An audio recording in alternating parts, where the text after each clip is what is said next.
Hey guys, it's Doc Sam from Harkey Fishing, and we're coming to you today with another in the shop tip. And today we're talking specifically fish care. How do you take care of those fish that you're going to catch? There's a lot of real basics to this, but we wanted to go over each of the steps that we take and a couple things that maybe you haven't thought of that can really help. So we're going to talk about those coming right up. All right, the first thing that we're really concerned about is water quality. And so these fish, depending on what time of year you catch them in, and you're going to be putting them in your live well, they're going to ride around with you for 6 to 8 hours unless you catch them last minute. So we've got to have quality water. So a couple key points. If you're fishing in the winter or the spring, or anytime the water temperature's 65, maybe up to 70 degrees or below, what you want to do is make sure you pump fresh lake water into your live well all day long. Keep those fish fresh water. The problem that we run into is, what do we do when the water temperature gets up higher? We know in area lakes they develop thermoclines, and so those fish hang out right down near the thermocline where the water's cooler and more comfortable for them. When we bring them up, if we put them into surface water temperature, right now Table Rock Lake temperature is 89 degrees. Those fish do not do well in hot water. So there's two ways to combat that. We need to cool that water down.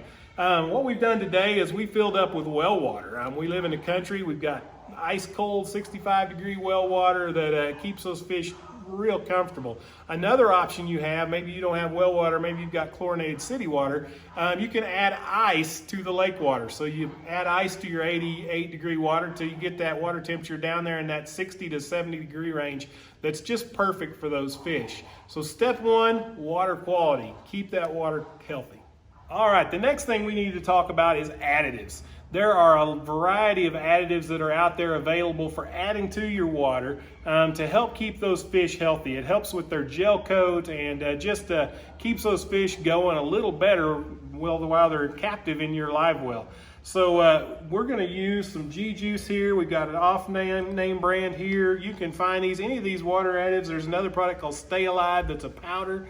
They work great. There's even some homemade concoctions with peroxide and stuff like that, which would probably work fine. I'm just more of a fan of buying the commercial stuff that we know works. Shout out to G-Man, the guy endorses a good product here. We love this stuff. But what you're going to do, you're going to add the appropriate ounces of this Stay Alive G-Juice to your live well. So we're going to add an ounce to basically every 30 gallons, which I have a split live well. It holds approximately 30 gallons in each side. So we're going to add that G-Juice to that, and then we're going to want to circulate it around. And that brings us to our third point, recirculation and aeration of your live well. All right, so our third point, the aeration of the live well. These fish, once they've been in there a while, they're going to use up the oxygen that's in the water that you pumped in. When it was fresh water, it had plenty of oxygen. But as they breathe in that water, they use up the oxygen content. So we've got to add air bubbles to that. I've got two different methods we use to aerate that. The first one is the basic one that almost all of us have on the boat, and that's a recirculator. It's basically going to pump the water that's in there and pump it around in a circle and shoot it back in the top down into the water to make a lot of bubbles. Watch as it works here.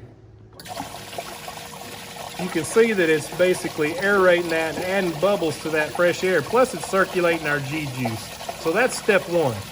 The next option that we have is a pretty neat add-on that we've added that most boats don't come stock with. What we did is we went out and bought a Frabel brand, or Frabel, however you say that word, ice chest aerator. It's made to keep your bait nice and alive and that type stuff. But what we've done, we've actually added that to our live wells so that we can aerate that, and it works kind of like an aquarium does. So what we've got this hose ran through the top of the live well, and what it does is it basically pumps out air. We've got a handy switch back here in the back. We're going to turn that switch on, and you're going to see it starts pumping air through there, and as we drop that in there, it's going to make fresh air bubbles the whole time. And so on the note of aeration, one of the key things that we want to do, we want to start that aeration early in the process. We want to start it as soon as we get to the lake and we launch our boat. We want to start adding oxygen to the water because we do not want those fish to be low on oxygen. So really the only other tips we've got, we notice we use non-penetrating cold clips. We do use those so we can handily weigh our fish and compare the weight of them. We don't want to be poking any more holes than the hook's already poked in the fish's mouth. And anyhow, one other note on that, in summertime fishing, sometimes these fish's air bladder gets full. And if you haven't checked out our video already about how to fizz a fish, it discusses how to release air from the air bladder to keep those fish comfortable when you've caught them deep in the summertime. So check that video out. Thanks for watching. Make sure and push that little like button and hit subscribe if you haven't already. Have a great day.